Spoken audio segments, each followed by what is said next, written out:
Opening the central diagonal immediately stakes a claim for the king's pawn and opens lines for the queen and bishop. Provoking white's pawn push, black immediately challenges central control and develops a knight towards an active square. 2e5 forcefully grabs central space, cramping the knight's options and initiating an immediate pawn-based confrontation. Stepping the knight forward creates a dynamic tension, challenging white's central pawn and offering an escape route for your king. Asserting central dominion, this pawn advances, creating a pawn chain and restricting the knight's scope. Challenging white's central pawn mass, this move prepares to liberate black's pieces and contest the d4 square. Developing knights to active squares is key to this variation, aiming for central control and piece mobility. Preparing a kingside fianchetto to challenge central control, this pawn structure sets the stage for a dynamic game. Expanding influence towards the center and preparing for an aggressive kingside presence. Recapturing the square allows the knight to develop and eye the center, creating a dynamic imbalance. Stepping back, the bishop aims to safeguard it from immediate attack while subtly reinforcing control over the central dark squares, a patient approach that sets the stage for later pawn advances. Expanding queenside presence, black aims to gain vital space and potentially harass white's light-squared bishop. Solidifying the central pawn push, this gambit aims to curtail black's queenside ambitions and establish a more robust pawn structure, even if it slightly compromises immediate pawn dynamic. Embracing the fianchetto, the bishop now sets its sights on the long diagonal, a classic response to white's pawn push, aiming to control key squares and prepare for potential kingside castling, all while subtly challenging the center. Spotting an opportunity, white boldly advances the knight, aiming to disrupt black's intended fianchetto setup and create immediate pressure on the f7 square. This aggressive posture seeks to exploit the somewhat exposed nature of black's developing pieces and potentially force concessions early in the game, shifting the focus from solid development to urgent defensive considerations. Developing this pawn to e6 solidifies black's central pawn structure, aiming to control key squares and offer a safe haven for the knight on d5, while also preparing for potential piece development like developing the bishop to g7. Opening the king's flank with f4 bravely challenges black's queenside expansion, creating a dynamic imbalance by threatening a pawn storm while exposing white's own monarch. This audacious advance sacrifices a degree of immediate king safety for significant central influence and attacking potential down the f-file. Sacrificing the pawn opens a crucial diagonal for the black bishop and creates immediate central tension, forcing white to reevaluate their aggressive pawn push. Suddenly, the light-squared bishop's outpost is threatened, forcing a reshuffling of black's defenses. White seizes the opportunity to gain central space and prepare for a potential kingside advance. The pawn structure now dictates a more dynamic middle game, where both sides will need to carefully consider pawn breaks and piece activity to avoid falling behind. This captures opens up lines, demanding immediate attention from black's defenders. Unlocking the queenside with a bold pawn thrust, black bravely challenges white's central dominance and opens lines for active piece play, injecting immediate tactical possibilities into the game. Castling here securely tucks your king away, creating a vital defensive haven while simultaneously preparing to bring your rook into the central fray, a prudent consolidation after the pawn exchanges. Casting the king to safety solidifies black's defensive posture amidst white's encroaching central pawn and knight cavalry, aiming to harness the queenside pawn structure for potential counterplay. Securing the d4 pawn and preparing a potential queenside pawn push while reinforcing the knight's outposts signals a deliberate positional buildup, aiming to restrict black's counterplay and gradually improve white's piece coordination. Embracing the center, nc6 strategically bolsters the d5 knight's presence and prepares for potential pawn advances like c5 or e5, aiming to seize more central territory and constrain white's pieces. Pivoting the knight aggressively towards the queenside, this maneuver aims to exploit the slightly exposed nature of black's queenside pawns while simultaneously preparing to reinforce the central presence. A strategic retreat, repositioning the knight to a more robust central outpost while simultaneously bolstering the pawn chain's integrity and preparing for potential counterplay on the queen side. Sharpening the attack on the queen side, white repositions the bishop, eyeing the crucial d5 square and preparing to contest the open files. Shifting the knight to e7, a seemingly passive repositioning, actually aims to reroute this piece towards the kingside, potentially supporting a future kingside attack or reinforcing the central pawn structure should white commit further. This subtle maneuver creates a more flexible defensive setup and prepares for eventual counterplay, acknowledging the space white has carved out on the queen side. Unleashing an attack on the f6 knight, this piece activates its diagonal and prepares to disrupt black's pawn structure. Initiating a pawn chain rupture often destabilizes the center, and here it's no different, as black seeks to break free from white's imposing pawn structure, aiming to open lines for their pieces and contest control of the d-file which white has been carefully building. This liberates the queen's diagonal and potentially creates a passed pawn for black if white isn't careful, but it also grants white's knight a more active outpost. The game now enters a phase where central control becomes paramount, and the tension around the d4 and d5 squares will likely dictate the flow of subsequent play. It's a bold decision, trading material for dynamic counterplay, and the consequences of this central pawn exchange will ripple throughout the position. Reclaiming the center and establishing a pawn chain solidifies white's central control, preparing for a potential kingside attack by activating the rook on the f-file. Seeking to dislodge the intrusive knight, black initiates a pawn thrust, aiming to disrupt white's knight outpost and potentially open lines for counterplay. This maneuver, while seemingly simple, demands careful calculation as it invites further pawn exchanges and can expose the kingside if not handled with precision. Shifting the bishop to the active diagonal aims to pressure the queenside pawn structure and potentially unpin the knight on d7, creating new avenues for piece development and an increased threat of initiative.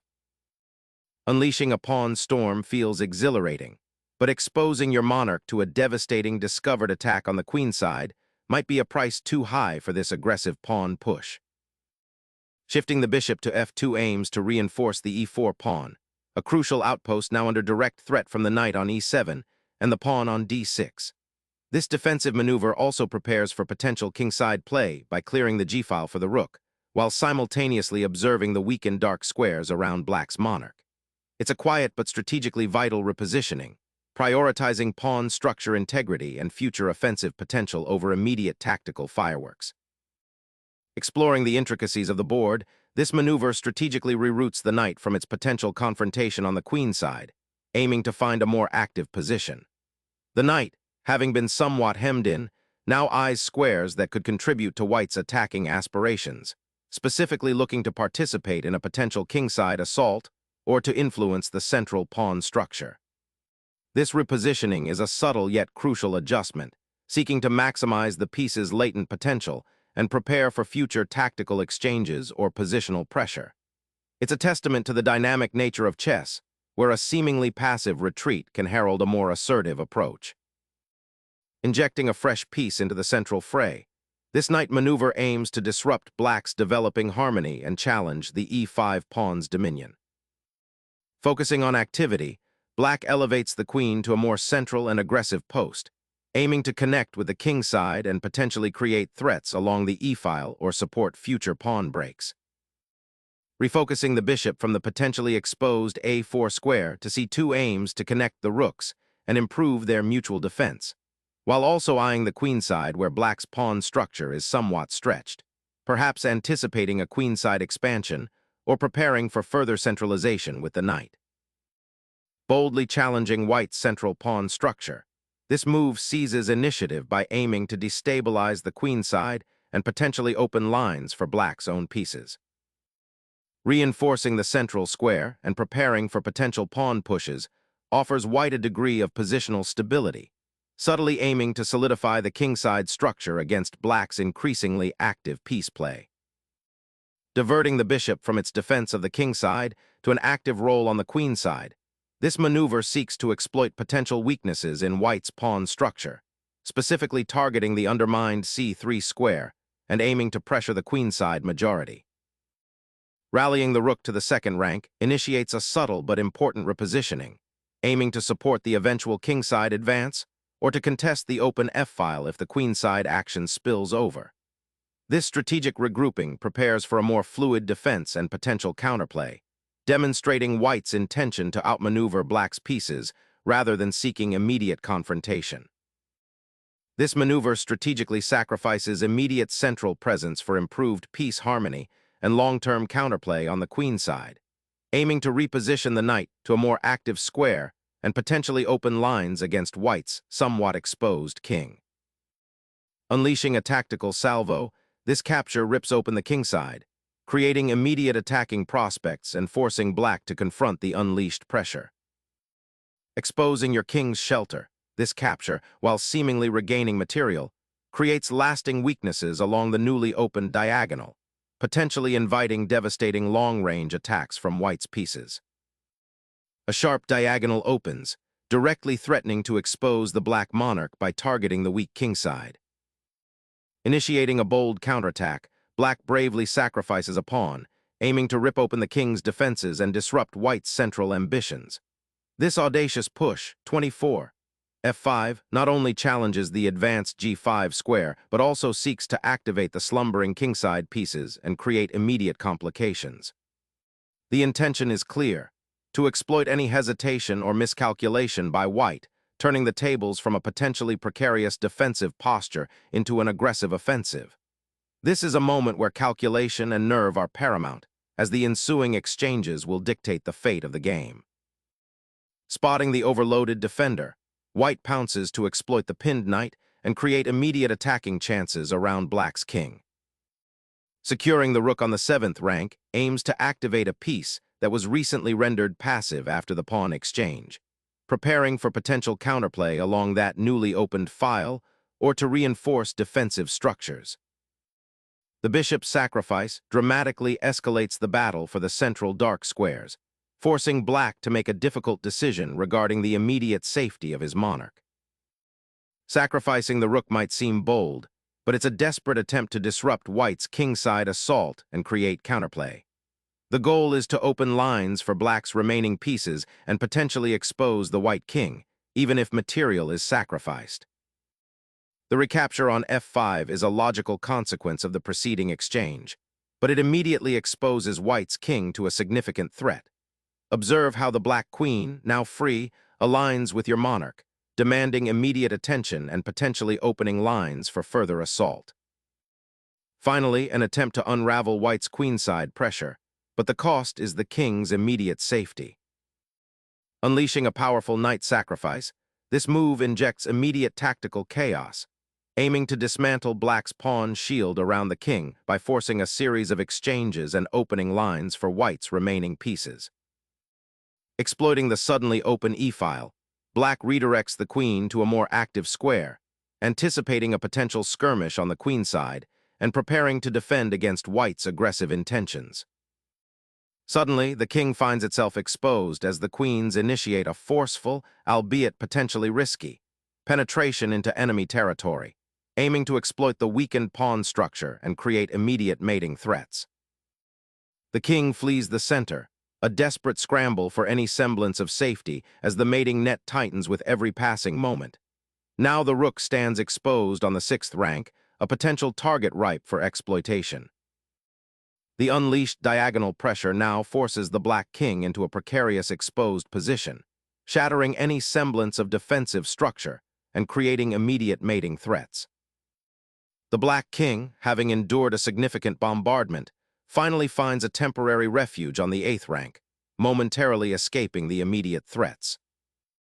The king's escape route is ruthlessly blocked, forcing it into a deadly dance across the board, where even the slightest misstep will be met with swift punishment.